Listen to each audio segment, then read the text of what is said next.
Joining me now to discuss this and all the international events today, former Labor Minister, Labor MP Michael Danby, Sky News contributor Kosha Garda.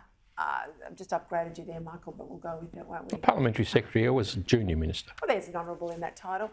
Kosha, I've got to ask you, we've put money on the table, but now we're obviously sending in resources to expert personnel, which benefits Australia in the long run because we train our people now in some of the worst circumstances we've had in decades. It does, and that's actually a very good, astute point, Peter, that it is about helping people in need. And I think these moments of great tragedy, one bright spot is we see a reflection in it of moments of great humanity where people are giving aid and expertise and search and rescue folks. And there is a little bit that you get back from that because it keeps your people trained.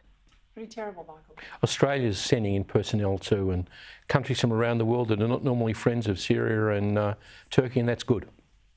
I spoke with Greg Sheridan before about the State of the Union address. I went for a lot of the elements of it. It's such staged theatre, as you all know.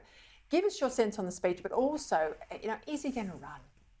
$1 million question. I was looking back at the history of State of the Union addresses because it's really morphed from what it originally was intended to be, executive branch giving the State of the Union information briefing to Congress. And it's turned into the staged platform really to influence public opinion and advance your agenda and get these made for TV moments. So I think there was a lot of that. A lot is telling in the types of guests that they bring because that's what people remember. I don't know why Bono was there, but a lot of the other guests were political sort of showpieces of the agenda.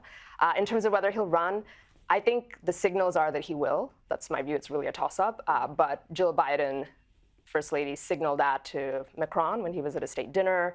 The apparatus is operationalizing around Delaware. Names are being floated for chief of staff, campaign managers, things like that. So those are signals.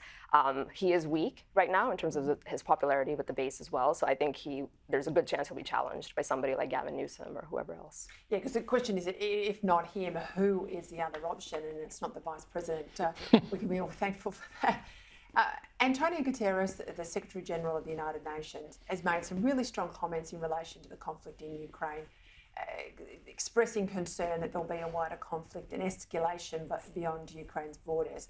I keep getting this sense, Michael, that the powers that be in the world community just want Ukraine to suck up a bad negotiated peace with Russia in order to make this go away.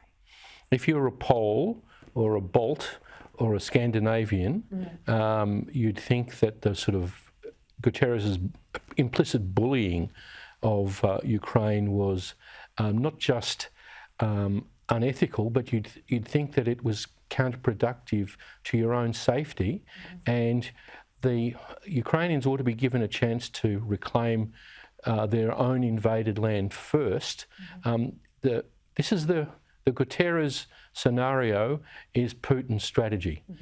Losing conventionally on the battlefield, try and wear down the West and the rest of the world and force the Ukrainians to accept a deal before they're ready.